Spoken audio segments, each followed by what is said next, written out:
I'm not exaggerating when I tell you this is the most flavorful, satisfying, comforting meatloaf I've ever had in my life.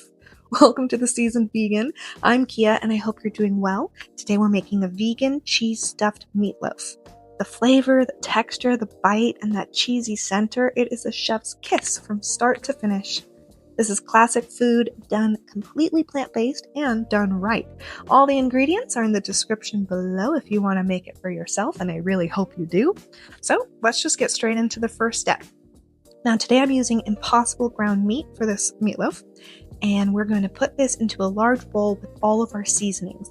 We've got ketchup, granulated onion, garlic powder, salt, pepper, Italian seasoning, Worcestershire sauce, and finally panko breadcrumbs. Now, the panko is key here because it binds everything together and makes the loaf absolutely delicious texture-wise. Now, I'm starting with a fork to get everything incorporated, and then I'm getting in there with my hands. Now, don't be shy mixing it by hand, okay?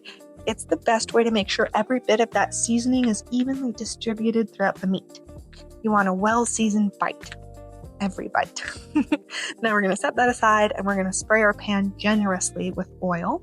And then we're going to transfer our mixture in. And we're just going to go ahead and shape it into like a rough loaf shape. Doesn't need to be perfect because we're going to be reshaping it again after all of our delicious vegan cheese goes in. So don't stress about getting it completely flawless right now. All right, you guys, now here's where the magic starts. We're creating a long well right down the center of the loaf lengthwise, nice and deep. And we're going to be using our Better Goods mozzarella cheese, but I mean, use whatever vegan cheese you have. And don't be shy with your cheese, you guys. Go in hard, because every single bite, like every slice, is going to have a perfect center of that cheesy goodness. And it's just what makes this meatloaf truly special. I mean that from the bottom of my heart. It's so good.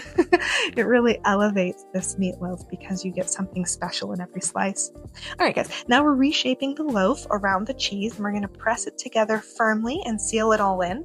Go ahead and work your way from the sides inward, making sure there are no gaps because we don't want our cheese to escape during baking. We need that cheese locked in so when we slice into this later, it's the full reveal moment that we deserve. There it is, you guys. You never guessed that there was cheese hiding in there. All right, set this aside, and now we're going to move on to our topping. And this glaze is what gives the outside of the loaf that gorgeous caramelized sticky finish. We're mixing ketchup, brown sugar, and Worcestershire sauce. Mix it together really well, and we're going to use half of it now and half of it later.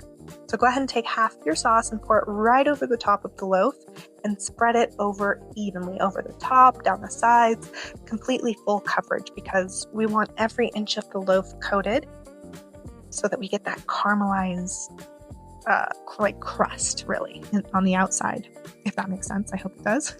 And then go ahead and save the other half of that topping for after the first bake. And that second coat, you guys, it is everything, but we'll talk about that more in a few minutes. For now, just look at that beautiful coverage. Look at that. Okay, so now this goes into a 350-degree oven for 45 minutes. The loaf is going to set up beautifully. The flavors are going to meld together, and your kitchen is about to smell incredible and very comforting. All right, while the loaf is doing its thing in the oven, this is a great time to get your sides together. I'm pairing my meatloaf today with some garlic green beans and some creamy mashed potatoes. Classic, comforting, and honestly the perfect plate. And we'll have everything ready the moment that the loaf comes out. So my 45 minutes are up, and look at that. The loaf has set up beautifully, and now we're taking that reserved sauce, the other half, and we're coating the entire loaf one more time. Top, sides, every inch, just like how we did before. And this second layer of sauce is what gives us that deep caramelized sticky glaze. So don't skip this step, okay, because it makes a difference that you really can taste. So back to the oven, this time at 400 degrees for 15 minutes. And we're cranking up the heat to really lock in that glaze and get that gorgeous caramelized finish on the outside. And there she is. Look at that glaze. Look at that color. This is a showstopper, and we haven't even sliced into it yet, you guys. Now, if you are serving this, at a party or for some type of function, go ahead and sprinkle some herbs on top, maybe some thyme or whatever you'd like, just to make it look as elegant as it tastes. And put it on a beautiful serving tray. But since I'm just eating at home today, it's going to stay in the pan.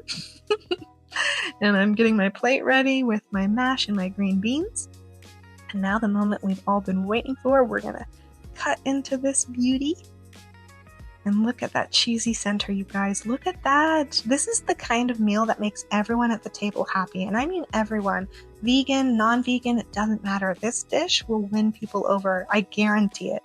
I kind of hate to admit this, but yesterday I had this for breakfast, lunch, and dinner. Like this exact plate. It was just so comforting, I couldn't stop.